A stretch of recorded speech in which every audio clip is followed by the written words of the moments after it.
Welcome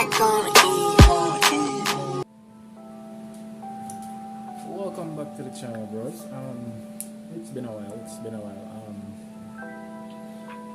Yeah, life has been pretty hectic, but we are here with another deck profile.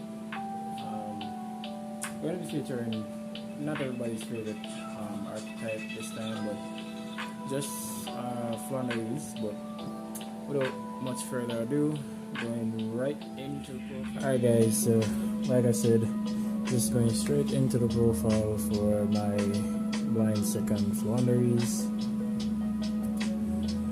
Alright, so right off the bat, we're playing the 3 of the Rabina.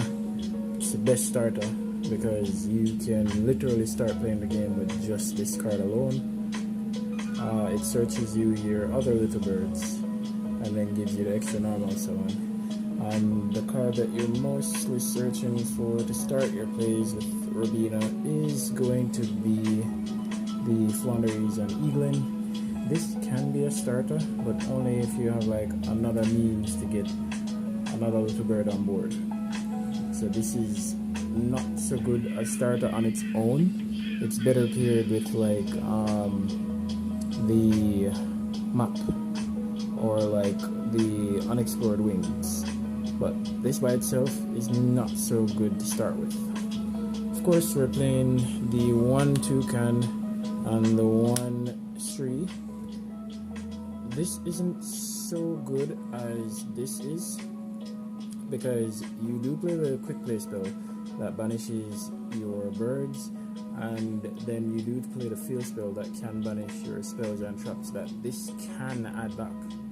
And there's a double normal summon for M-Pen, double M-Pen play that involves this card and the quick play spell.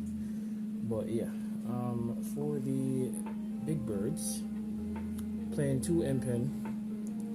Shout out to my bro Angus. He loaned me his secrets.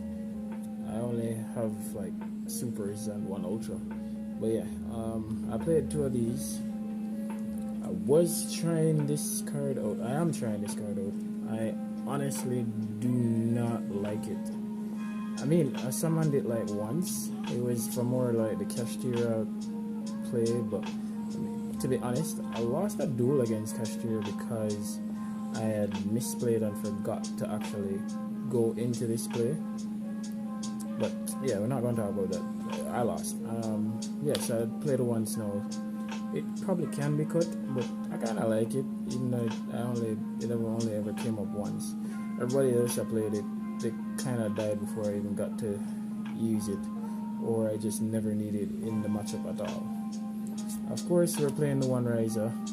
I don't think you need any more than the 1. A lot of people tend to like play 2 or multiples.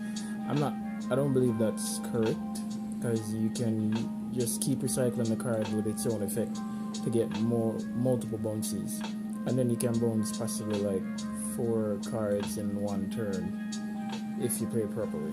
Of course, we're playing the 1 Apex Avian. Like I said, guys, this is a blind second build. It strives for simplified game states, and Apex Avian does strive on the simplified game states. Again, shout out to Angus. Loaned me his secret Apex. Mine is a super, I believe, or ultra. I don't even know what the hell that comes. And my last 2 big monsters, I'm playing 2 spear mode. Spear mode. I keep messing that word up.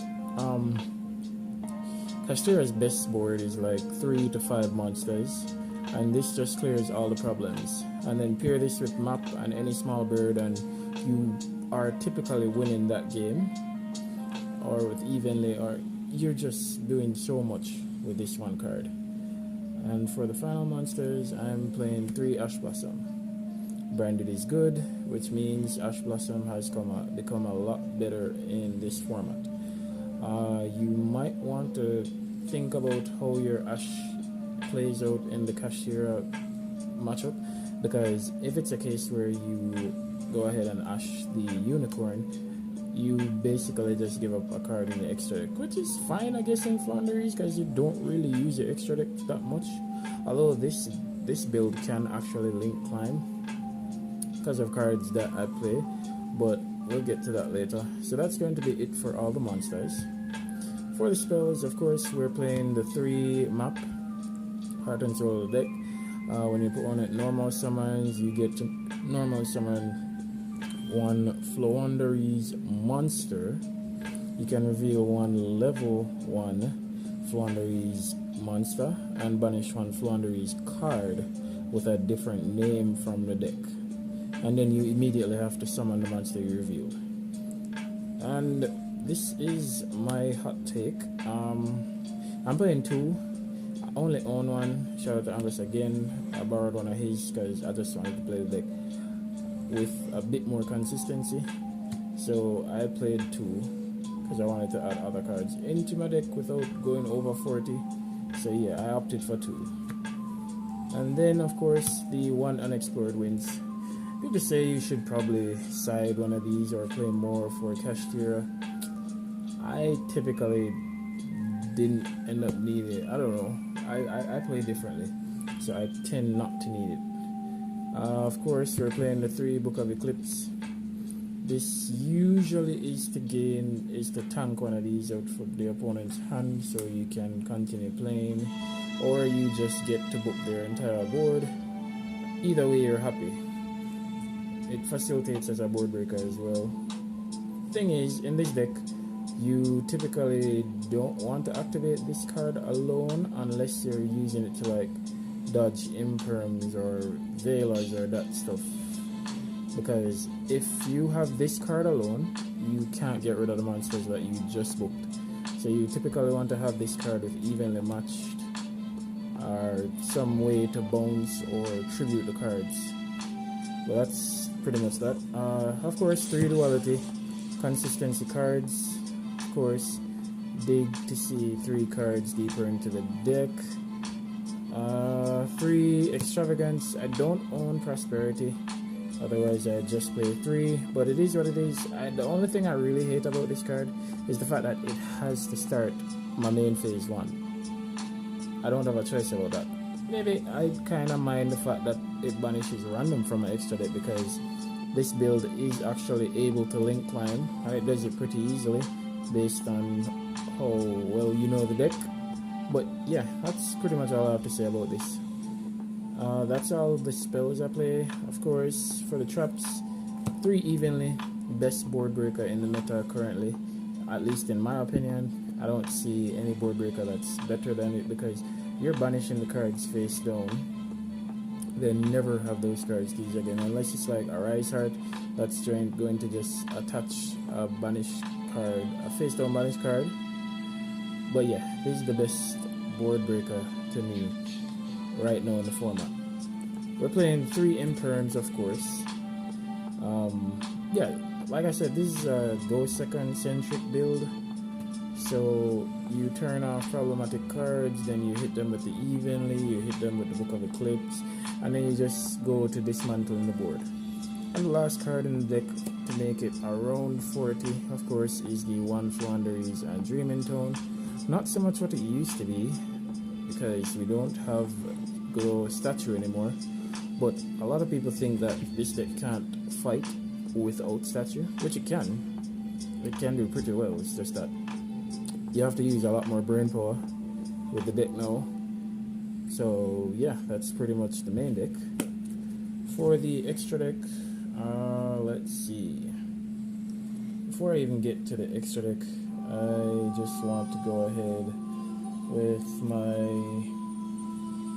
Well, I have 5 tokens. Flowandereeze, Dark Soul, 2 Jesse tokens, and the Kaiba token.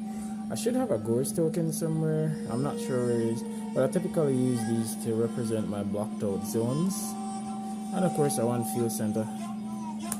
But for the extra deck, like I said, this is supposed to be a link climbing deck per se, so I play 1 Almirage. You guys will get to understand why I play Almirage as I go through the deck more. Of course, the 1 Anima. This is self-explanatory in Flowandereeze. You can literally just get rid of a problem and then just continue playing. This is why I play the Almirage, and this is how I start link climbing. Cheetah and dark. So branded and cashier are basically the best decks in the format right now, along with Sword Soul. Sword Soul is a pretty strong contender, and then trap tricks and everything. Those are coming into contention, but for the most part, you can use this against cashier because you can make use of their Exceed, the Shangri-Era, and then you can use this against branded to just continue your link climbing to OTK.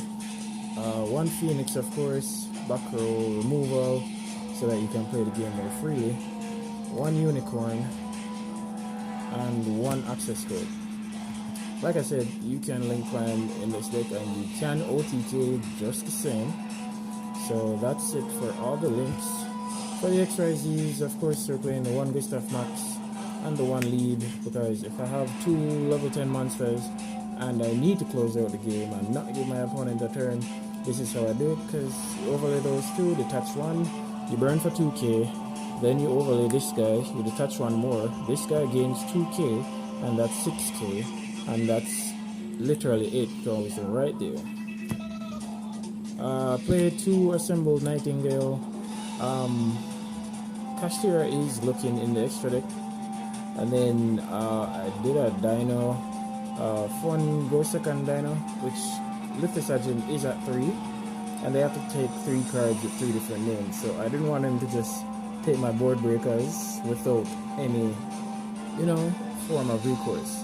So I played 2 Nightingale, and following that I've played, of course, 2 Donard, and of course 2 Zeus, because Mindhacker, Lithosagin, yeah, I actually want to be able to still break the board if I need these cards. So these are like, if I still need to use these, I would like to be able to.